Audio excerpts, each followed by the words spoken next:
Hello students. तो हम लोग डिस्कस कर रहे थे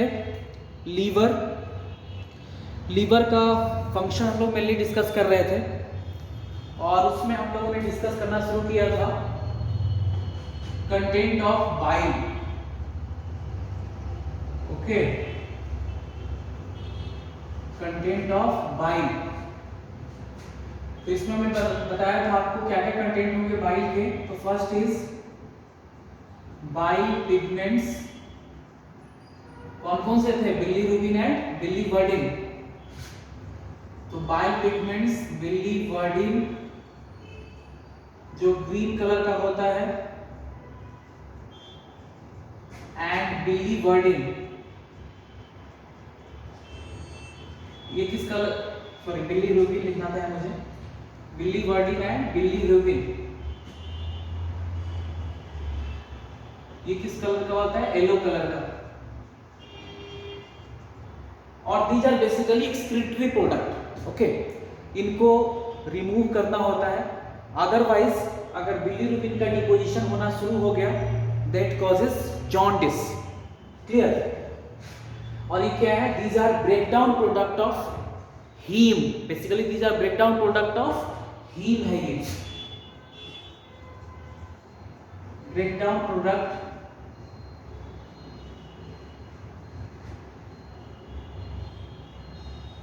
हीम, मतलब हीमोग्लोबिन का जो हीम होता है वो breakdown product of haem of haemoglobin. Okay, तो मैं डिटेल में नहीं बता रहा आपको, पिछले वीडियोस में हमने बहुत डिटेल में पढ़ा था ये। उसके बाद बाइल सॉल्ट्स हैं। बाइल सॉल्ट्स दो तरह के हैं, इनऑर्गेनिक बाइल सॉल्ट,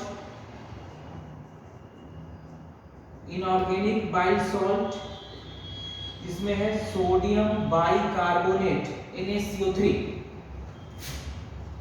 ऑर्गेनिक है sodium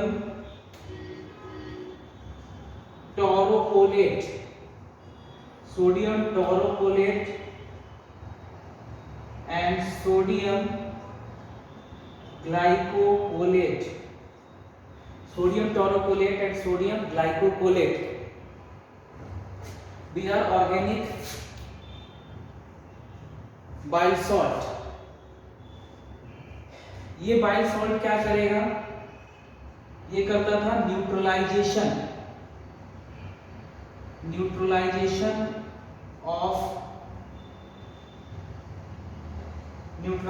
of chyme, basically neutralisation of acidic chyme. ये सब टर्म हम डिस्कस कर चुके हैं तो मैं अभी नहीं कर रहा। अगर आपको डाउट हो रहा है तो प्रीवियस वीडियो देखिए आप, उसमें पता चल जाएगा काइन क्या है। और दूसरा फंक्शन ये परफॉर्म कराता था क्या? Activation, activation of lipase. तो एनसीईआरटी जब आप पढ़ोगे तो एनसीईआरटी में लिखा हुआ है फंक्शन ऑफ बाइल में एक्टिवेशन ऑफ लाइपेज, तो वो कौन कराएगा? NaCO3।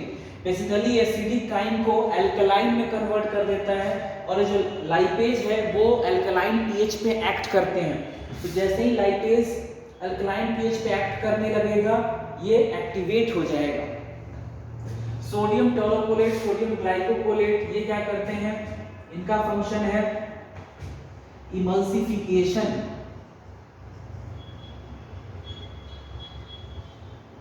क्या है बच्चों? इमल्सिफिकेशन। ये क्या करवाते हैं? Emulsification. They perform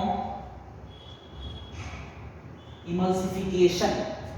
okay, organic salt, organic bile salts. Emulsification क्या है? देखो, it is the process by which larger fat molecules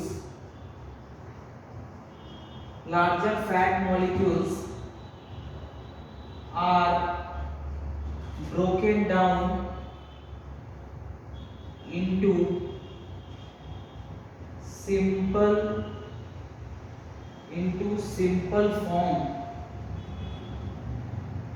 simple or you can say smaller basically are broken down into a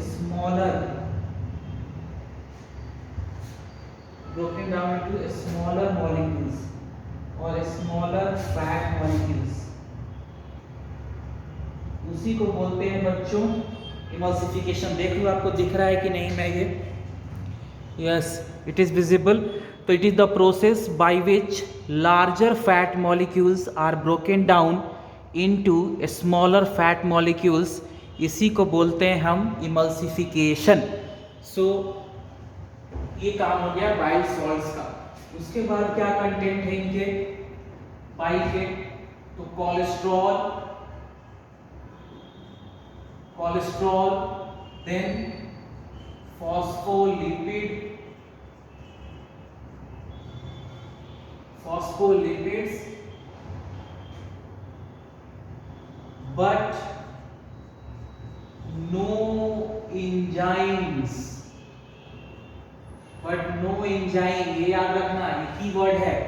कभी confuse करने के लिए question आता है या आ सकता है कि which of the following is not a content of bile, enzyme. Okay, तो इस तरह से ये बाइल के कंटेंट हो गए।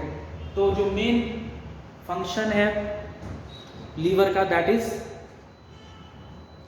Production of bile. Second function of liver is formation of plasma proteins. Plasma आपको पता है ब्लड का कंपोनेंट होता है प्लाज्मा। तो formation of plasma proteins like fibrinogen and prothrombin, ये भी लीवर का फंक्शन है। Clear? Then third urea cycle यहीं पे चलता है। Urea cycle takes place in liver. Urea cycle में क्या होगा, लीवर के पास सपोज करो ये लीवर है, तो इसके पास आता है अमोनिया प्लस CO2 ब्लड के फॉर्म में। ब्लड के थ्रू यहाँ पे आएगा क्या, अमोनिया प्लस CO2, और लीवर इसको कन्वर्ट कर देगा किसमें, यूरिया प्लस CO2, और ये चला जाएगा किसको, किडनी को। ठीक है ना, ये यूरिया चला आया किडनी को। तो यही होता है यूरिया साइकिल, मतलब अमोनिया को कन्वर्ट कर देना किसमें, यूरिया में। यही है यूरिया साइकिल। तो ये भी यहाँ चलता है लीवर में, ये भी इंपॉर्टेंट है। एक बार आप स्क्रीनशॉट या वीडियो पॉज करके लिख लेना बच्चों। अब मैं इसको रब करता हूँ, अब मूव करते हैं नेक्स्ट फंक्शन पे। तो urea cycle take place in liver, मतलब अमोनिया NH3 प्लस CO2 आता है ब्लड के through. This is the blood vessel.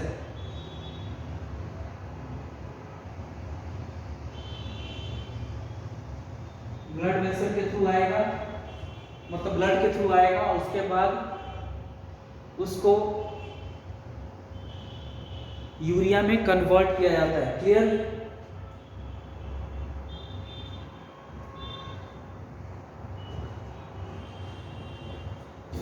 किसके थ्रू आता है, बेसिकली हेपेटिक पोर्टल वेन। जो ब्लड वेसल है वो क्या है, हेपेटिक पोर्टल वेन है। कौन है, हेपेटिक पोर्टल वेन बच्चों, ये याद रखना है। यहाँ जो ब्लड वेसल है that is hepatic portal vein. पिछली क्लासेस में हमने बताया था आपको हेपेटिक पोर्टल वेन क्या है। वो हेपेटिक पोर्टल वेन जो स्मॉल इंटेस्टाइन से सारे न्यूट्रिएंट्स को, प्लस उसमें डीऑक्सीनेटेड ब्लड भी होता है और सारे न्यूट्रिएंट्स होते हैं जैसे ग्लूकोज, एमाइनो एसिड, उनको स्मॉल इंटेस्टाइन से लेकर आता है कहाँ, लीवर में। तो उसी में अमोनिया और CO2 भी रहते हैं। क्लियर?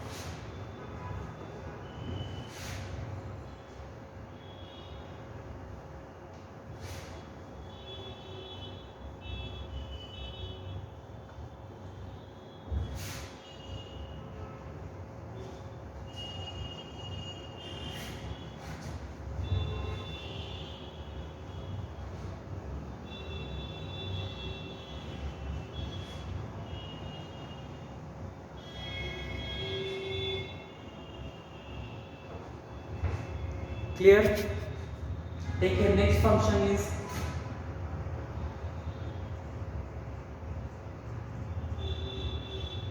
ग्लाइकोजेनेसिस। जेनेसिस मीन्स होता है बच्चों सिंथेसिस, किसका? ग्लाइकोजन का। जेनेसिस, जेनेसिस यानी सिंथेसिस होता है। तो it is the synthesis of glycogen from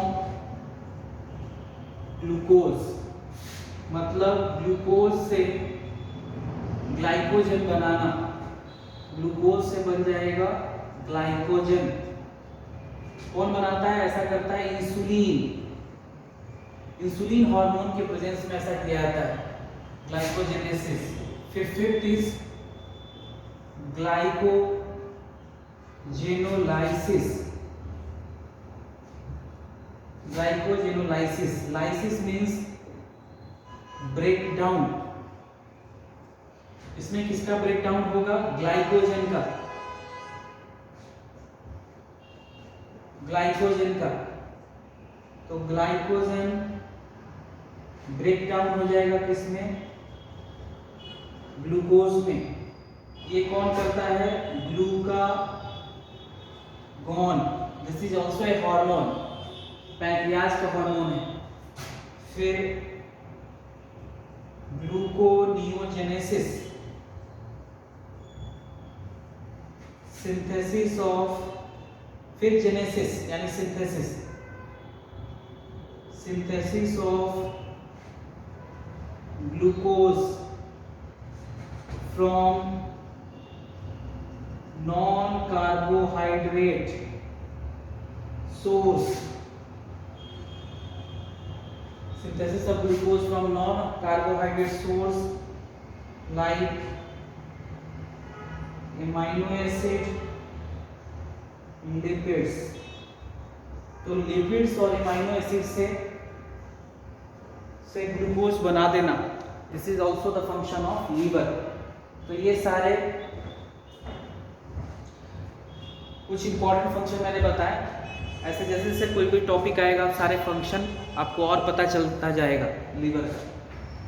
तो ये सारे कुछ इंपॉर्टेंट फंक्शन है, जहाँ से फिर बहुत सारे और भी फंक्शन है। डिटॉक्सिफिकेशन करता है ड्रग्स का, अल्कोहल का, detoxification, detoxification of drugs and alcohol. ठीक है, this is the detoxification. Detoxification मतलब डिटॉक्सिफाई करना, मतलब उसके इफेक्ट को खत्म करना, अल्कोहल के एंड ड्रग्स के। That is the meaning of detoxification, detoxify करना। ठीक है ना? ड्रग्स है टॉक्सिन, टॉक्सिक होगा, पॉइजनस कर सकते हो ड्रग्स, कुछ ड्रग्स होते हैं, तो उनको डिटॉक्सिफाई करना। अल्कोहल को भी ब्रेक करता है, ठीक है ना, फैटी एसिड में। तो इस तरह से डिटॉक्सिफाई करना, ड्रग्स और अल्कोहल के इफेक्ट को कम करना। तो इस तरह से ये सारे फंक्शन है लीवर के। क्लियर? अब लीवर के बाद देखो नेक्स्ट जो ग्लैंड है दैट इज पैनक्रियाज।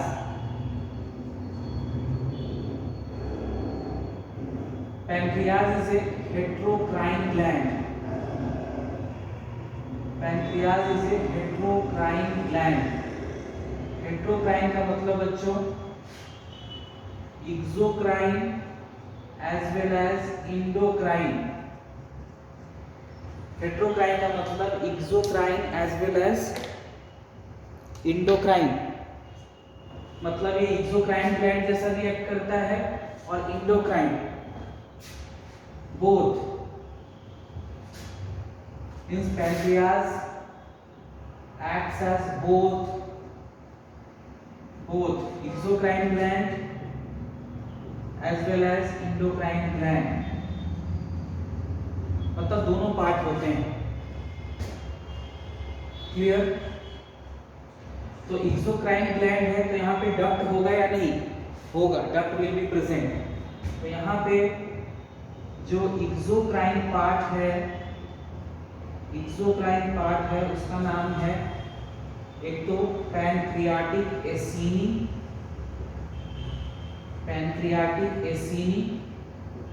अभी मैं बताऊंगा क्या है पैनक्रियाटिक एसिनी। और दूसरा है डक्ट्स। तो एक्सोक्राइन पार्ट में पैनक्रियाटिक एसिनी है, फर्स्ट ये हो गए। सेकेंड डक्ट दो तरह का है, एक है duct of Wilson, that is the main pancreatic duct, और दूसरा है duct of Santorini. Duct of Wilson is main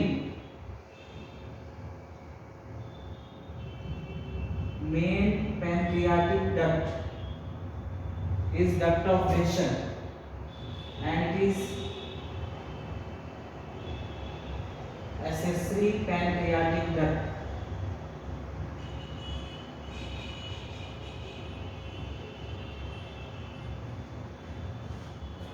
ठीक है, ये याद रखना है।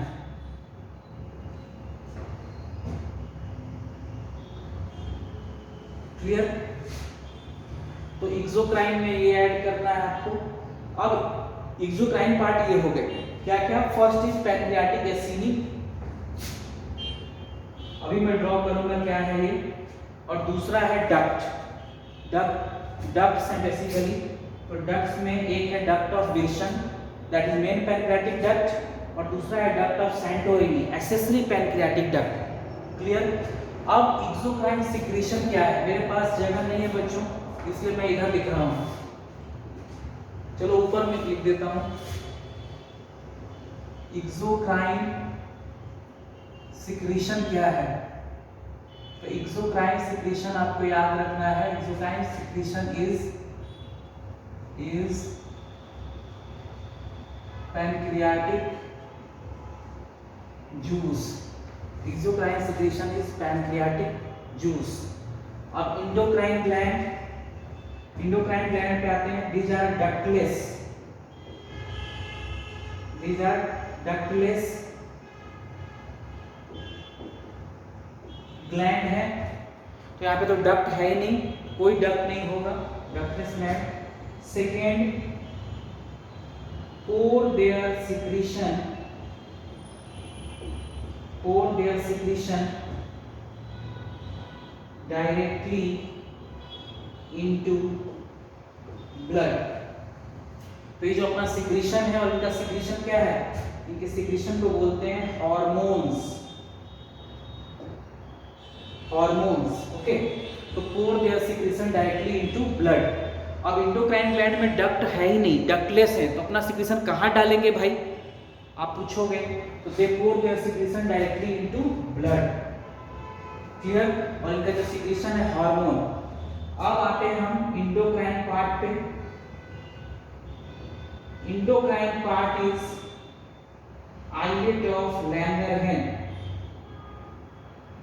islet of Langerhans, and this islet of Langerhans consists of alpha, beta, delta and PP cell। alpha cell, beta cell, delta cell and PP cell, these are the 4 cells। और endocrine secretion क्या है ये याद रखना, islet of Langerhans. अभी मैं बताऊंगा diagram.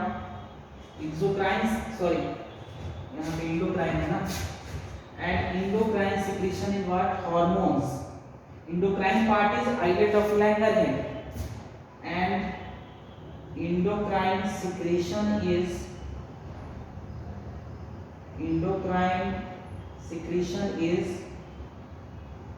hormones।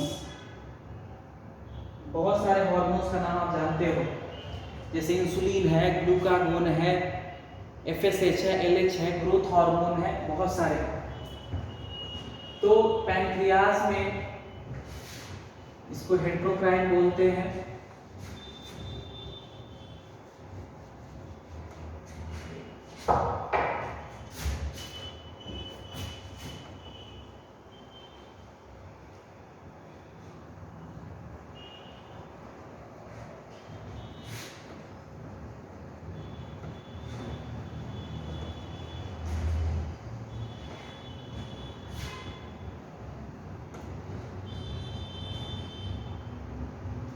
एक चीज और ऐड कर लेना, पैनक्रियाज का लोकेशन जो एनसीईआरटी ने दिया है, pancreas is present between two limbs of duodenum, to limbs of duodenum. तो देखो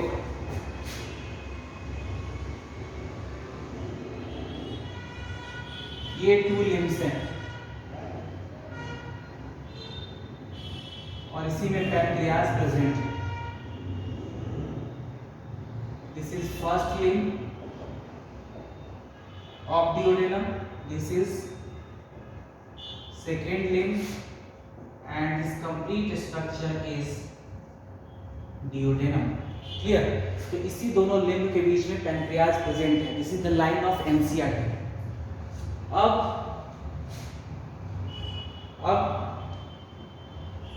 हम आते हैं पैनक्रियाज के एक्सोक्राइन एंड एंडोक्राइन पार्ट पे। इसको आप नोट कर लो। जो इंडोक्राइन पार्ट है वो सेंटर पे होता है, जो इंडोक्राइन पार्ट है वो सेंटर पे होगा और एक्सोक्राइन पार्ट पेरिफेरी पे होता है। एक्सोक्राइन पार्ट पेरिफेरी पे। तो इसको रब करते हैं बच्चों।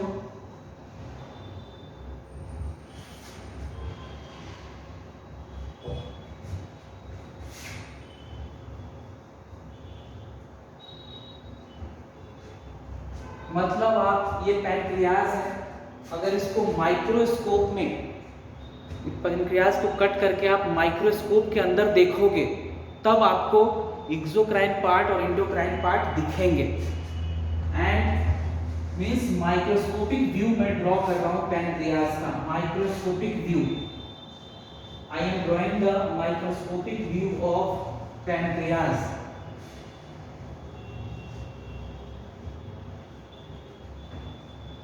क्लियर? Microscopic view. तो देखो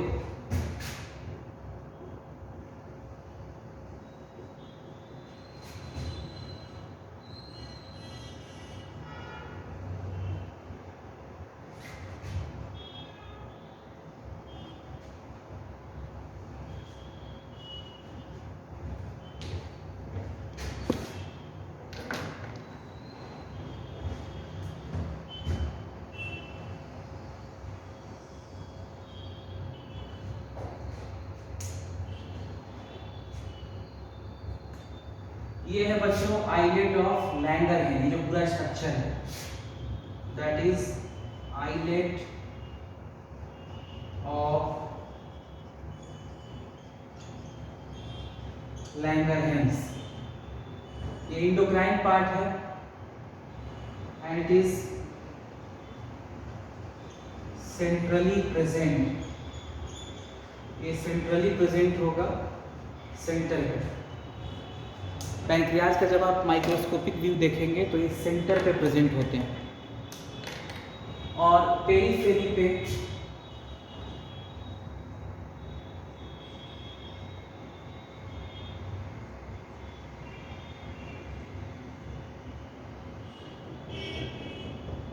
इस तरह से फूल जैसे स्ट्रक्चर पूरे पेरिफेरी पे आपको दिखेंगे।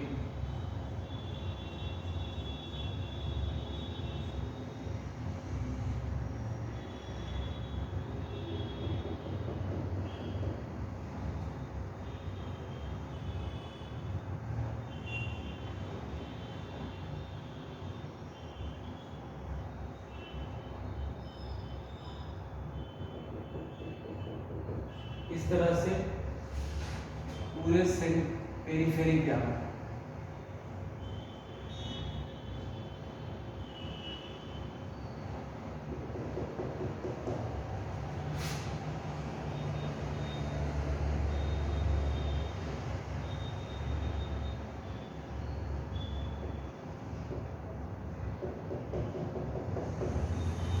इस तरह से यहाँ भी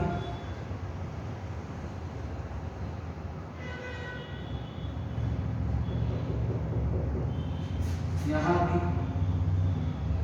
तो ये आइलेट ऑफ लाइनर है, छोड़ो तो इस तरह से इसको रब करो। यहाँ भी होगा चारों तरफ से। This structures are called as, इन्हीं को बोलते हैं हम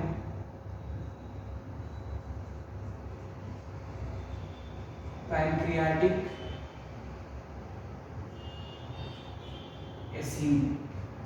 दीज आर पैनक्रियाटिक एसिनी। और जो सेल्स हैं these are called acinar cells. These are acinar cells. यहाँ पे देखोगे तो इस तरह से डक्ट भी आपको दिखेंगे। This is pancreatic duct.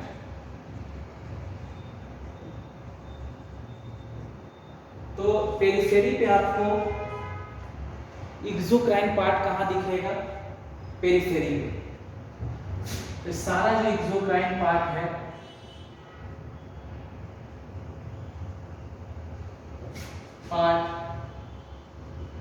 Present at periphery.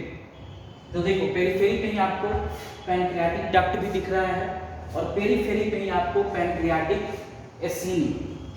यही सेल प्रोड्यूस करते हैं, produce pancreatic juice.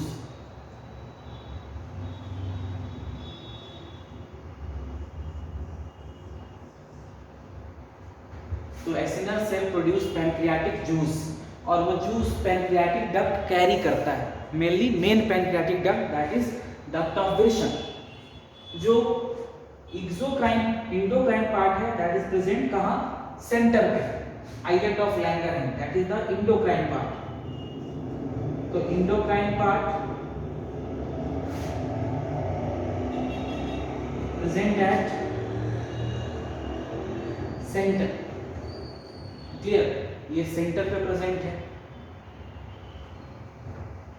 Present at the centre. Clear? इसमें क्या क्या होगा तो देखो, यहाँ पे बहुत सारे बीटा सेल पेरिफेरी पे, these are beta, these are beta cell, these are beta cell. Alpha cell यहाँ प्रेजेंट होंगे, these are alpha cell, alpha cell. फिर delta cell, delta cell, alpha cell, alpha cell, delta cell, alpha cell. इस तरह से हर जगह alpha, beta, delta, फिर PP cell, PP cell. इस तरह से पूरे आइलेट ऑफ लैंगरहैंस में अल्फा, बीटा, डेल्टा और पैनक्रियाटिक पॉलीपेप्टाइड सेल प्रेजेंट होंगे। क्लियर बच्चों? तो इस तरह से आपको देखना है, समझना है। तो ये इंडोक्राइन पार्ट हो गया जो सेंट्रली लोकेटेड होता है, सेंट्रल में देखो लोकेटेड है। तब जब माइक्रोस्कोप से आप देखोगे पैनक्रियाज को तब। और इंडोक्राइन पार्ट को ही बोलते हैं islet of Langerhans, islet of Langerhans. और जो एक्सोक्राइन पार्ट है वो पेरिफेरी पे है, चारों तरफ, मतलब पेरिफेरी पे, नॉट सेंट्रली, पेरिफेरी पे है, किनारे पे। ये है एक्सोक्राइन पार्ट, जिसमें ये आ गए पैनक्रियाटिक एसिनी, जिसमें बहुत सारे एसिनल सेल्स होते हैं। कंप्लीट स्ट्रक्चर इज पैनक्रियाटिक एसिनी। ये और ये जो पार्टिकुलर स्ट्रक्चर है दीज आर एसिनल सेल्स। और ये एसिनल सेल पैनक्रियाटिक जूस प्रोड्यूस करते हैं, दीज आर एसिनल सेल। क्लियर? तो इस तरह से आपको ध्यान रखना है।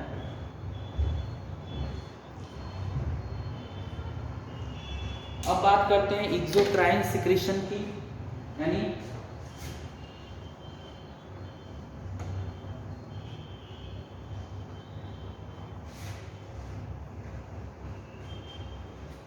एक्सोक्राइन सिक्रीशन यानी पैनक्रियाटिक जूस कहाँ से प्रोड्यूस होता है, यही एसिनल सेल इसको प्रोड्यूस करते हैं। कंटेंट क्या क्या है तो ये याद रखना है। Content of pancreatic juice very very important,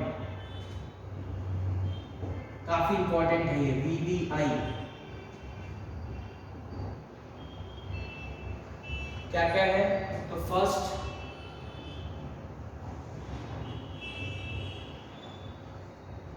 trypsinogen, दूसरा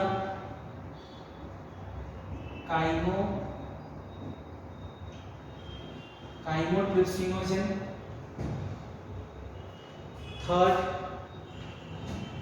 third is pro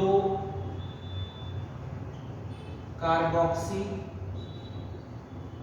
peptidase.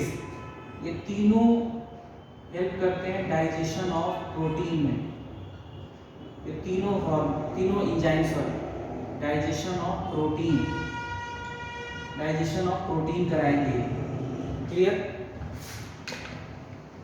Digestion of protein. फिर नेक्स्ट पैनक्रियाटिक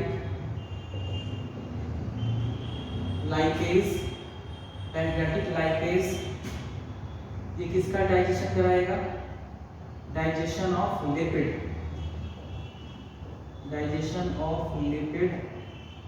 और फैट, तो पैनक्रियाटिक लाइपेज। फिर न्यूक्लियसेस, कौन कौन, डीएनएस